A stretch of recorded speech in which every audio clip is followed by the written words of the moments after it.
आप देख रहे हैं लाइव इंडिया हर पल। बिहार विधानसभा चुनाव में महागठबंधन के बीच की खींचतान ने अब झारखंड की राजनीति में भी हलचल ला दिया है। झारखंड मुक्ति मोर्चा ने स्पष्ट संकेत दिया है कि वह झारखंड में गठबंधन की गंभीरता से समीक्षा करेगा। झारखंड मुक्ति मोर्चा अध्यक्ष सह सीएम हेमंत सोरेन बिहार चुनाव के बाद गठबंधन की समीक्षा कर आगे का निर्णय लेंगे। सूत्रों के अनुसार हेमंत को राजद का राजनीतिक आचरण नागवार गुजरा है। वे पार्टी और कार्यकर्ताओं के सम्मान के लिए नई रणनीति बना सकते हैं। इसी को लेकर जेडीयू नेता राजीव रंजन प्रसाद ने कहा कि झारखंड में राजद की कोई हैसियत नहीं थी, फिर भी उदारता के साथ जेएमएम ने उन्हें गठबंधन में शामिल किया। हालांकि उनके जेएमएम और राजद के मोल तोल से उस समय राहुल गांधी भी काफी नाराज थे। राहुल गांधी और तेजस्वी यादव की वहां सीट शेयरिंग के दौरान मुलाकात नहीं हो पाई थी। अब यह हालात है। उन्होंने महागठबंधन जेएमएम को बुरी तरह से अपमानित किया है और अब जेएमएम इसका हिसाब चुकता करने जा रही है। संकेत है कि जेएमएम वहां झारखंड की बात उन्होंने की है। जेएमएम झारखंड से राजद को गठबंधन से बाहर भी कर सकती है।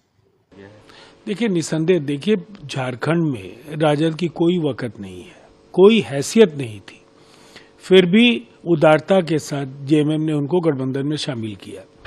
हालांकि उनके मोल तोल से उस समय राहुल गांधी भी खासे नाराज थे और झारखंड के सीट शेयरिंग के दौरान राहुल जी और तेजस्वी यादव की आपस में मुलाकात भी नहीं हो पाई थी। अब ये हालात हैं कि इन्होंने बुरी तरह से अपमानित किया है जेएमएम को और जेएमएम इसका हिसाब किताब चुकता करने जा रही है। जो संकेत हैं वह अलायंस से बाहर वो राजद को निकाल देंगे। वही पूरे मामले पर कांग्रेस ने अलग ही राग अलापा है। कांग्रेस नेता राकेश सिन्हा ने कहा कि मेरा मानना है कि चूंकि यह गठबंधन की संयुक्त प्रेस कॉन्फ्रेंस है, इसलिए कोई भी उथल पुथल सुलझ जाएगी। जेएमएम प्रेस कॉन्फ्रेंस में शामिल नहीं होगा, लेकिन हमें उम्मीद है कि जेएमएम के मुख्यमंत्री महागठबंधन के पक्ष में प्रचार करने बिहार जरूर जाएंगे। कांग्रेस ने हमेशा गठबंधन के लिए त्याग किया है। राकेश सिन्हा ने कहा कि इसलिए अगर कोई हम पर गठबंधन का समर्थन न करने का आरोप लगाता है तो यह गलत है। नहीं, मुझे यह लगता है कि गठबंधन का ज्वाइंट प्रेस कॉन्फ्रेंस से तमाम चीजें जो उथल पुथल है वो दूर हो जाएगी, निष्कर्ष उसका निकल जाएगा और गठबंधन पूरी मजबूती के साथ बिहार के 243 सीटों पे चुनाव लड़ेगी। क्योंकि गठबंधन का मतलब यह नहीं है कि हम सत्ता के शीर्ष तक पहुंचे। गठबंधन का अर्थ यह है कि हम नया बिहार बनाने के लिए आगे बढ़े। जिस बिहार में रोजगार की बात होगी, जिस बिहार में संविधान की बात होगी, जिस बिहार में लोकतंत्र बचाने की बात होगी, तो स्वाभाविक तौर पे तमाम गठबंधन के लोग हम एकजुटता के साथ बिहार में प्रचार भी करेंगे। ठीक है, प्रेस कॉन्फ्रेंस में झारखंड मुक्ति मोर्चा नहीं जाएगी, लेकिन हमें उम्मीद है कि झारखंड मुक्ति मोर्चा महागठबंधन के पक्ष में बिहार में प्रचार करने आदरणीय मुख्यमंत्री जी जरूर जाएंगे। जेएमएम का ये भी कहना है कि जिस तरह से हम लोगों को चुनाव से दूर होने के लिए वादे किया गया, उसमें आरजेडी के साथ साथ कांग्रेस का भी कहीं ना कहीं। देखिए, कांग्रेस हमेशा से व्यापकता चाहती है। कांग्रेस जो संघर्ष कर रही है वो संघर्ष वोट चोरों के साथ है और उस वोट चोरों के साथ जब संघर्ष हम कर रहे हैं तो तमाम गठबंधन एक व्यापक रूप से उस संघर्ष में साथ है। तो स्वाभाविक तौर पे हमारे ऊपर ये इल्जाम नहीं लग सकता। कांग्रेस हमेशा गठबंधन के लिए त्याग और बलिदान देने का काम किया है। कांग्रेस लगातार गठबंधन की मजबूती की बात कही है। तो ऐसे में अगर कोई हम पर ये इल्जाम लगाता है कि हम गठबंधन के पक्ष में नहीं है तो हमें लगता है कि यह दुखद बात है। आपकी पार्टी के तारिक अनवर ने कहा कि जेएमएम को पहले अपनी ताकत बनानी चाहिए, तैयारी करनी चाहिए, फिर उसके बाद सीट मांगना चाहिए। नहीं, मुझे ये लगता है कि पार्टी का शीर्ष नेतृत्व तमाम चीजों से अवगत है, किसने क्या बयान दिया है और पार्टी का शीर्ष नेतृत्व इस पर बखूबी बता सकता है। तो जेएमएम वाले ये भी बोल रहे हैं कि जो जिस तरह से बिहार में हम लोगों के साथ व्यवहार हुआ, अब हम झारखंड में पुनर्विचार करेंगे अलायंस को लेकर आगे बढ़ने के लिए। नहीं, मुझे ये लगता है कि तमाम चीजें बिल्कुल नॉर्मल हो जाएगी और कौन समीक्षा करेगा, विचार करेगा, ये शीर्ष नेतृत्व ही इसका बखूबी अनुपालन कर सकता है, जवाब दे सकता है। तमाम लोग इस पर जब बैठेंगे, मंथन होगा, क्या परिस्थितियां हुई, क्या स्थितियां उत्पन्न हुई, तो हमें लगता है कि चुनाव अभी हमारे लिए मुख्य मुद्दा बिहार से एनडीए को हटाना है।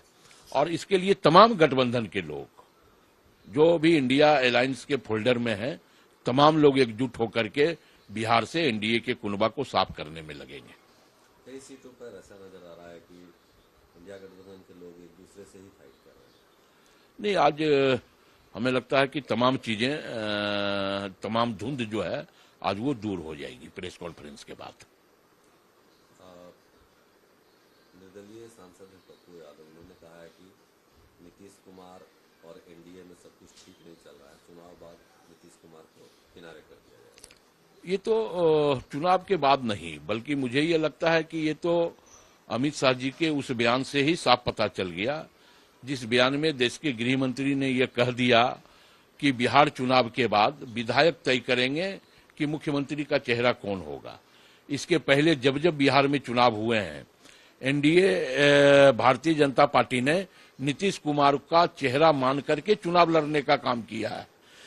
लेकिन इस बार के चुनावों में नीतीश कुमार का चेहरा को साइड ट्रैक कर दिया गया, तो ये तो साफ प्रदर्शित हो गया कि भारतीय जनता पार्टी जदयू को किनारे करने में लग गई है। यूपी में स्वामी प्रसाद मौर्य है नेता, उन्होंने कहा है कि अगर लक्ष्मी पूजा करने से ही धन आता तो पूरा इंडिया धनी हो गया होता। हमें लगता है कि मानसिक रूप से दिवालिया हैं ऐसे लोग। पूजा करने से सिर्फ धन नहीं, बल्कि कर्म करने से भी आता है। जब आप कर्म नहीं करोगे, कर्म आप इस प्रकार का करोगे, चूंकि ये लोग वोट चोर हैं, तो जब वोट चोरी के माध्यम से ये लोग सत्तासीन हुए हैं, तो ऐसे में इस तरह का बयान इनसे लाजमी है। क्योंकि ये लोग व्हाट्सएप यूनिवर्सिटी वाले लोग हैं, अनपढ़ों की जमात है पूरी भारतीय जनता पार्टी। एक तरफ हिंदूवादी चेहरा अपने आप को बताते हैं और सनातन धर्म और हिंदुओं पर ही कुठाराघात करते हैं। पूजा करने से धन की प्राप्ति हो या ना हो, मन की शुद्धिकरण की प्राप्ति जरूर होती है। वहीं पूरे मामले पर जेएमएम नेता मनोज पांडे ने पटना में आयोजित होने वाली महागठबंधन की साझा प्रेस वार्ता पर कहा कि हम जब चुनाव से बाहर ही आ गए हैं तो बिहार में हम गठबंधन में भी नहीं हैं, हमें तो उस लायक ही नहीं समझा गया। जो लोग चुनाव लड़ रहे हैं उनकी प्रेस वार्ता होगी, लेकिन जो जेएमएम की पीड़ा थी वह कायम है, जो भावनाएं हैं वह कहीं न कहीं आहत हुई हैं और कई मौक़ों पर जितना बड़ा दिल हेमंत सोरेन ने दिखाया वह हृदय बिहार के नेताओं में दिखाई नहीं दिया। इसे मैं नाइंसाफी कहूँगा। और हम जब चुनाव से अपने आप को एग्जिट कर लिए, हम बाहर आ गए, तो बिहार में हम गठबंधन में भी नहीं, हमें तो उस लायक ही नहीं समझा गया। तो करें, अब जो लोग चुनाव लड़ रहे हैं उनका प्रेस कॉन्फ्रेंस होगा, क्या कुछ बातें सामने आती हैं। लेकिन जो झारखंड मुक्ति मोर्चा की पीड़ा थी वो तो हमारे माननीय मंत्री ने भी बयां किया, तमाम कार्यकर्ता भी बोल रहे हैं। तो जो भावनाएं हैं कहीं न कहीं वो आहत हुई हैं और जितना बड़ा दिल हेमंत सोरेन जी ने दिखलाया, कई एक ऐसे मौके आए, वो दिल देखने को नहीं मिला बिहार के नेताओं में। तो एक नाइंसाफी मैं बोलूंगा हम लोगों के साथ। मतलब कि ये जो आज प्रेस कॉन्फ्रेंस है, जेएमएम एक होल्ड रखता है बिहार में, खास करके जो सीमावर्ती इलाके हैं वहां पर, तो यहाँ एकजुटता दिखाने के लिए भी आप लोगों को इनवाइट नहीं किया गया। जहां तक मुझे जानकारी है हम लोगों को कोई खबर नहीं है और कोई औचित्य भी नहीं बनता है। अगर खबर आएगी भी तो हम जिस प्रतिस्पर्धा में हैं ही नहीं, जिस लड़ाई, जिस संघर्ष में, जिस चुनाव में हम शिरकत ही नहीं कर रहे हैं, हम आपके साथ ही नहीं है, आपने उस लायक हमको नहीं समझा, तो प्रेस कॉन्फ्रेंस में क्यों साथ रहेंगे? तो ये तो स्पष्ट है। तो ये जो मानसिकता आरजेडी या कांग्रेस की दिखी वो दुर्भाग्य।